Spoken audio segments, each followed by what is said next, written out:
halkan aanu ku sugannahay waa halka ay masiibadu ay ka dhacday sidaad u jeedaan xaggaygan dambe waxaa yaala ari tiro badan oo markaasi lagu qiyaasay tiradiisu inuu gaadhayo 160 neef oo markaasi ari ah iyo 4 geela masiibadani waxay dhacday xalimayna habeen hore roob markaasi ka da'ay qabalaha qarsooni ee degmada Shilaabo ayaa waxa uu sababay khasaarahaasi intaas leeg inuu gaarsiiyo qoyska reer Caaqil nimco kasta nusqaanteeda ayay leedahay roob ka da'ay habeen hore aaga qabalaha qarsooni ee degmada Shilaabo ee gobolka Qoraxay ayaa sababay dhimashada 160 neef oo ari ah iyo 4 geel ah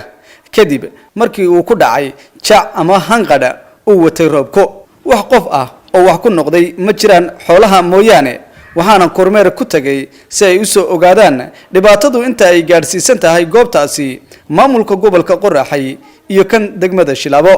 mudane Fuad Yusuf gudoomiyaha maamulka gobolka Qoraxay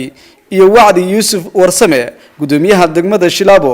oo la hadlay SRTV ayaa sheegay inay ka maamul ahaan ay dib iskugu noqonayaan isla markaana la soo caawini doono qoyskani ee xooluhu ay ka baxeen wada aritaan xaaladda ka dhacday heerka xooluhu lahaa oo dhameystiran meesha ayuu yaalaa waa roobkii habeen hore ka da'ay degmada Shilaabo qabalahan qarsoodi la yiraahdo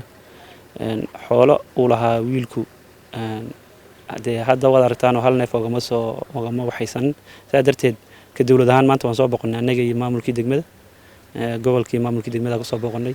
waxaan rajaynaynaa insha Allah duleela xagga internada karaamkanaga xagga gobol ahaan inaanu qaadano xagga heer deegaanna waxaan kula dardaarmayaa kulley wada aritaan masiibadan rabaaniga ee ilaahay ku sababay bulshadan ku dhaqan degmada Shilaabo qabalaha qarsoodi in la garab qabto oo la caawiyo insha Allah haduu ilaaraado waxaan kaloon ka codsanayaa bulshada in iyaduna sideeda u garab istaagto ummadan maanta de masiibadan rabaaniga ay ku dhacday sidii loo badbaadin lahaana ay falinkeeda qabtaan yaa muhiim taas darteed baan marka maanta annagu booqasho indheyn ah oo fiirinayna xaaladda jirta iyo meesha ay marayso iyo wareysi aan ka qaadanayno bulshadii iyo nidaamkii wixii dhan inaan u nimaadno qabalaha qarsoodi ee degmada Shilaabo ka maamul ahaan wixii garaamkanaga insha Allah haduu ilaaraado sida ugu dhaqsaha badan bay soo gaari doontaa haduu ilaaraado idinkuna insha Allah haduu ilaaraado inaad nala garab gashaan yaan rajaynaynaa fariintaas ayaan u farayaa bulshada weynta mar haddii uuna dad wax ku noqonin oo maanta dadkii iyo qoyskii ay nabad qabaan waa alxamdulillah intaasna ma aragtay ilaahay baan ugu mahadnaqaynaa midan kale qoyskan masiibada ay ku dhacday ee reer Caaqil Jaamac Mire waan la qabnaa ma aragtay xogaaga cusriga ee soo gaaray morally waan la qabnaa ka maamul ahaan gobol iyo heer degmaba salay markii dhibkan meesha ka dhacayna waan soo gaarnay oo waanu nimid oo waanu ma aragtay eegnay maantana annaga iyo gobolkii iyo waanu nimid runtii